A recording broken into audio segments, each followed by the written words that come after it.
दोस्तों, अगर आपको मेरी कहानी अच्छी लगे तो एक लाइक करें और चैनल को सब्सक्राइब करना बिल्कुल भी ना भूलें। एक बुढ़िया औरत थी। वो बुढ़िया अपना सारा गहना वगैरह पहनकर कहीं दूर जा रही थी। कानों में झुमके थे और बाहों में कंगन थे और गले में हार था, मगर ये सारे जेवर थे सोने के। इत्तेफाक से बुढ़िया के पीछे दो ठग लग गए। जब उन्होंने देखा कि बुढ़िया ने सोने की कीमती गहने और जेवरात पहन रखे हैं, वो दोनों ठग बड़े चालबाज, मक्कार और अयार थे। दोनों आपस में गहरे दोस्त भी थे। दोनों चाहते थे कि बुढ़िया से सारे के सारे जेवर हथिया ले, लेकिन बुढ़िया ने भी अपने बाल यूं ही धूप में सफेद नहीं किए थे। वो ठग जो थे वो थे ही, लेकिन ये बुढ़िया भी उसकी नानी थी। एक ठग ने आगे बढ़कर बात पूछना शुरू किया, बड़ी अम्मा कहाँ जा रही हो? बुढ़िया ने जवाब दिया, बेटा शहर जा रही हूँ। दूसरा ठग फौरन बोला, अरे बड़ी अम्मा, फिर तो खूब साथ हुआ, हम भी तो शहर ही जा रहे हैं। बुढ़िया ने कहा, हाँ बेटा, ये तो बहुत अच्छी बात है। थोड़ी दूर चलने के बाद एक ठग बोला, बड़ी अम्मा, कोई कहानी सुनाओ जिसे सफर की थकान मालूम ना हो और वक्त भी आसानी से कट जाए। बुढ़िया कहने लगी, बेटा मैं भला कौन सी कहानी सुनाऊं, तुम ही कुछ कहो, हम सुनाएं। दूसरा ठग बोला, मगर बड़ी अम्मा एक शर्त है, और वो ये कि अगर तुमने हमारी कहानी को कोई झूठ कहा तो हम तुम्हारे कंगन उतार लेंगे। बुढ़िया ने उनकी ये शर्त कबूल कर ली और ये ठग कहानी सुनाने लगा। बड़ी अम्मा, हमारी एक गाय थी, बड़ी खूबसूरत, बड़ी मोटी मोटी आंखें थी उसके सींग थे भले मत वाले, लंबे लंबे कान थे। दूध इतना देती थी कि हम धोते धोते थक जाते थे, लेकिन दूध फिर भी खत्म न होता। उसमें खास बात ये थी कि अगर हम उसके दाहिने सींग पर बैठ जाते तो पश्चिम तक पहुंच जाते, और जब बाएं सींग पर बैठते तो पूरब को पहुंच जाते।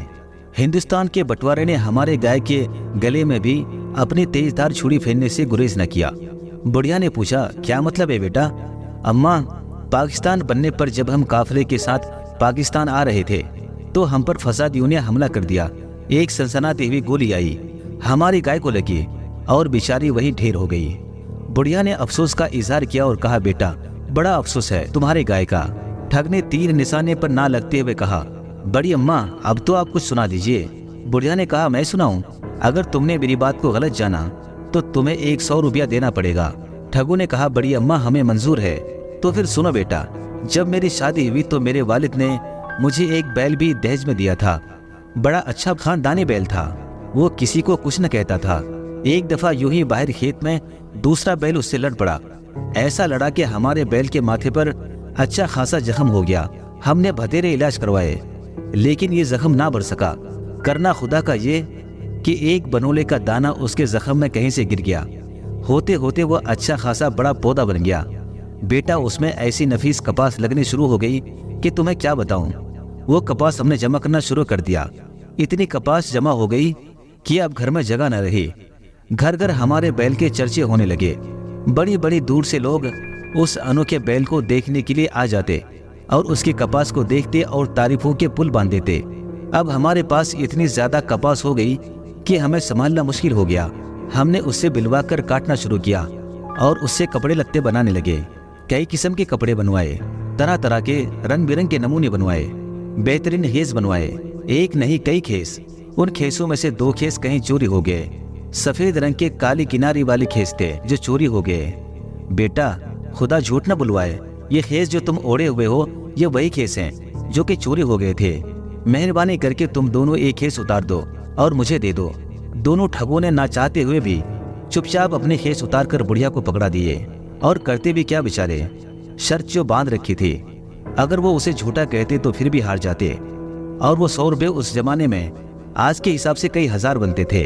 हाँ तो बेटा, बुढ़िया ने कहानी का सिलसिला फिर से शुरू कर दिया। हमने उस कपास में से मलमल के थान भी बनवाए। मलमल के थानों में से एक थान गुम हो गया। ये जो तुम्हारी पगड़ियां हैं ना, खुदा झूठ न बुलवाए, ये उसी थान के हैं, ये भी उतार दो। उन दोनों ठगों ने बेचारों ने पगड़ियां भी उतार दी।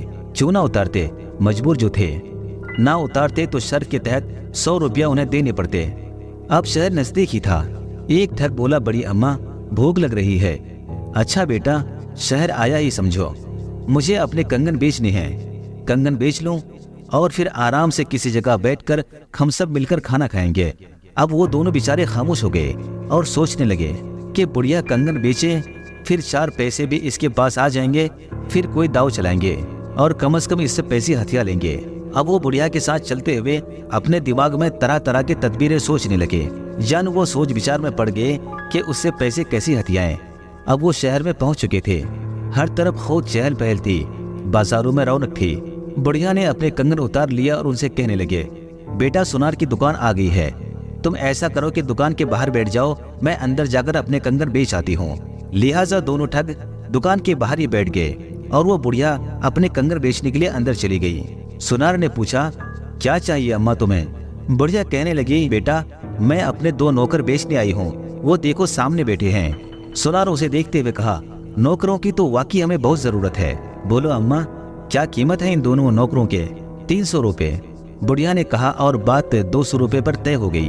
300 रुपए, लेकिन बात होते होते 200 रुपए में आके तय हो गई।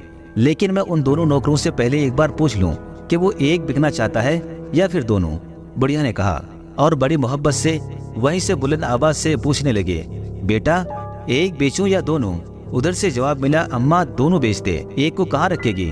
वो समझ रहे थे कि बुढ़िया उनसे कंगनों के बारे में पूछ रही है कि एक बेच दूं या दोनों, इसीलिए उन दोनों ने फौरन चिल्लाकर कहा था कि दोनों बेच दो।